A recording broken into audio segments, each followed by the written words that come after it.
हाजिर हूँ दोस्तों, आज फिर एक नई कहानी के साथ।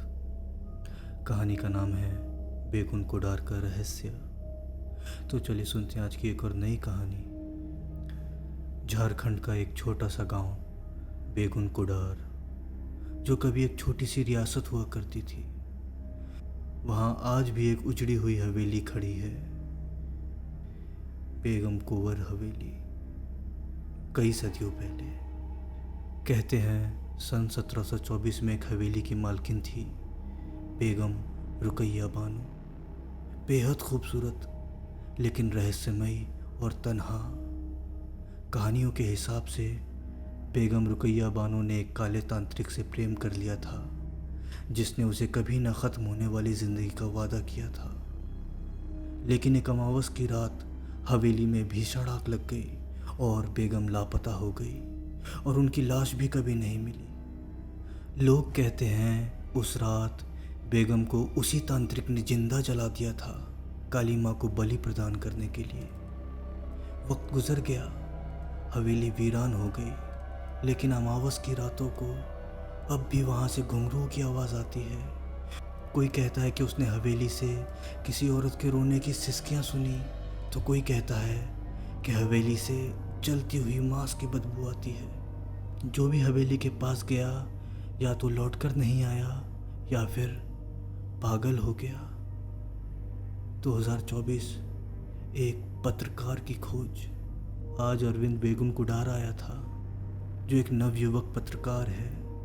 वो इस हवेली पे एक डॉक्यूमेंट्री बनाना चाहता था। उसने पहुंचते ही उस हवेली में हर जगह सीसीटीवी कैमरे लगाए और पूरी रात रिकॉर्डिंग की। और जब अगली सुबह बीती रात की रिकॉर्डिंग्स की फुटेज को देखा तो उसके रोंगटे खड़े हो गए। उसने देखा कि रात के 3 बजे एक सफ़ेद लिबास पहने एक औरत हवेली में दाखिल होती है। अरविंद के कैमरे में बस यही रिकॉर्ड हुआ था, जिसके बाद कैमरा ऑफलाइन हो गया। इस रिकॉर्डिंग को देखने के बाद अरविंद समझ चुका था कि हवेली में ज़रूर कुछ है जो गांव के लोगों में कहानियों की तरह मंडरा रही है। अरविंद ने तय किया कि वो खुद हवेली के अंदर जाएगा और रात होते ही अरविंद हवेली में दाखिल होता है। अरविंद अंदर से डरा हुआ था, लेकिन उसका भूत पिशाचों में यकीन ना होना उसे हिम्मत दे रहा था। कुछ देर हवेली की तहकीकात करने के बाद अरविंद पाता है कि हवेली के एक पुराने कमरे में फर्श के नीचे एक तहखाना था, और उसने जंजीर से जकड़े उस तहखाने की जंजीरों को जब खोला तो अरविंद ने पाया वहाँ एक सड़ी गली लाश थी। यह मंजर देख अरविंद को ऐसा लगा मानो किसी ने अरविंद की आत्मा खींच ली हो।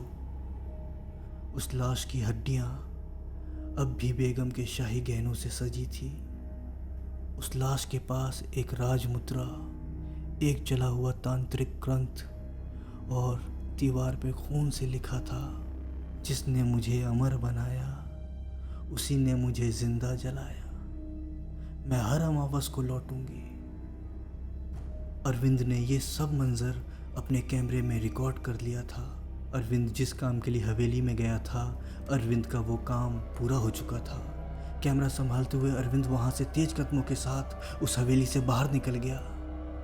अगले दिन जब अरविंद ने वो रिकॉर्डिंग अपने न्यूज़ चैनल की वेबसाइट पे अपलोड करना चाहा, तो उसने देखा कि कैमरे में सिर्फ एक फ्रेम था, एक औरत की आंखें जो सीधे कैमरे की स्क्रीन से अरविंद को देख रही थी। अरविंद ने डर के मारे वो कैमरा तुरंत ज़मीन पर पटक दिया और सोच में पड़ गया कि कैसे हो सकता है। इन्हीं सब उलझनों में अरविंद ने फैसला किया कि वो आज रात फिर से उस हवेली में जाएगा। रात के ठीक 3 बजे अरविंद फिर से उस हवेली के गेट पे खड़ा था। इस बार उसके हाथ में एक पुराना धार्मिक तावीज़, एक असली तांत्रिक का नक्शा, और दिल में सिर्फ एक सवाल था, क्या मैं बेगम की आत्मा से सामना कर सकता हूँ? वो हवेली में घुसा। हवेली इस बार और भी ज़्यादा सन्नाटे में डूबी थी। घड़ी की हर टिक टिक कानों में किसी मंत्र की तरह गूंज रही थी।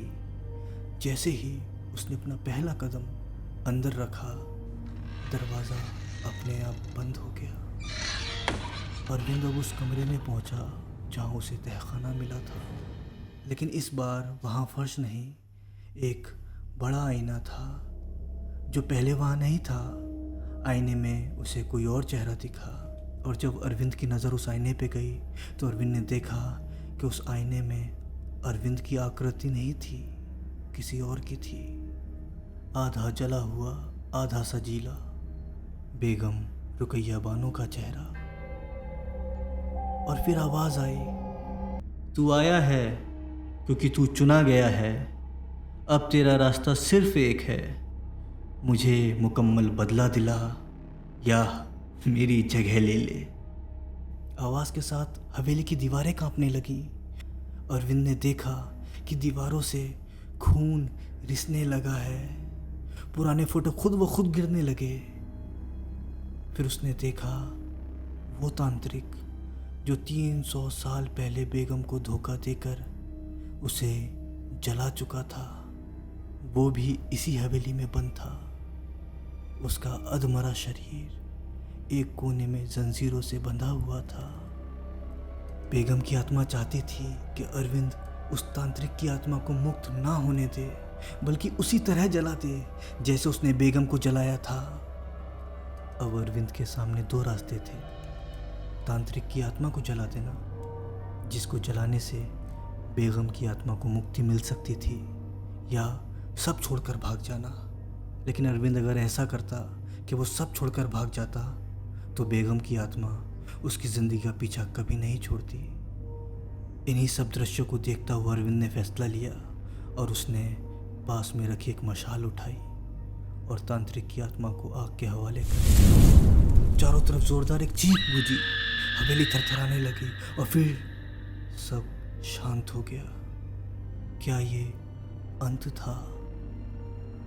सुबह अरविंद उठा तो उसने पाया कि वो जिंदा था, लेकिन अब उसकी आंखें बिल्कुल वैसी थीं जैसी उस रुकैया बानो की थीं, गहरी बुझी हुई और बहुत कुछ कहती हुई।